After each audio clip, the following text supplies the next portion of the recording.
Komisi Informasi Provinsi Sulawesi Selatan meminta BPK transparan atas kasus suap dan gratifikasi Nurdin Abdullah yang menyeret 5 auditor BPK sebagai tersangka.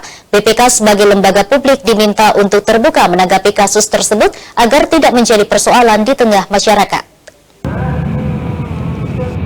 Babak baru kasus suap dan gratifikasi mantan Gubernur Sulawesi Selatan Nurdin Abdullah ikut menyeret 5 auditor Badan Pemeriksa Keuangan Daerah BPK Sulsel sebagai tersangka. Komisi Pemberantasan Korupsi Republik Indonesia KPK kini tengah mendalami keterlibatan 5 orang tersebut dalam kasus suap Nurdin Abdullah. Komisi Informasi Provinsi Sulawesi Selatan meminta BPK sebagai lembaga publik untuk transparan dan memberikan klarifikasi terkait adanya 5 anggota mereka yang ditahan KPK. BPK diminta untuk terbuka dalam kasus tersebut agar masyarakat tidak menyimpulkan sendiri hal-hal yang bisa mencoreng nama BPK sebagai lembaga yang mengawasi keuangan negara.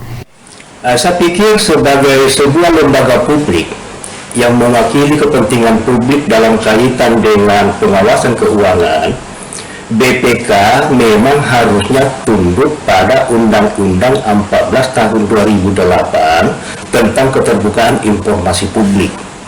Ini untuk menghindari fitnah, sebab kalau badan publik tidak terbuka terhadap situasi yang terjadi pada lembaganya, maka pada gilirannya publik itu akan bisa mengambil kesimpulan sendiri-sendiri. Dan ketika publik yang menyimpulkan, pasti informasi itu menjadi liar.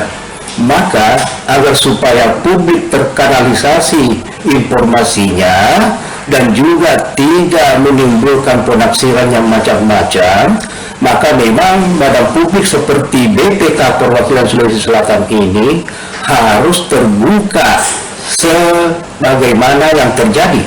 Kalau memang ada stafnya yang ditersangkakan oleh KPK, ya itu urusan dia. Kalau tidak, pada gilirannya lembaga ini akan tidak enak bekerja. Dan lembaga ini pada gilirannya dianggap nanti melindungi anggota atau anak buahnya yang tidak proporsional. Halim menambahkan, badan publik termasuk BPK punya kewajiban untuk menyampaikan informasi apapun yang berkaitan dengan kasus publik kepada masyarakat. Menurut aturan, BPK harus tunduk pada Undang-Undang Nomor 14 Tahun 2008 tentang keterbukaan informasi publik. Wahyu Saputra, Celebes TV.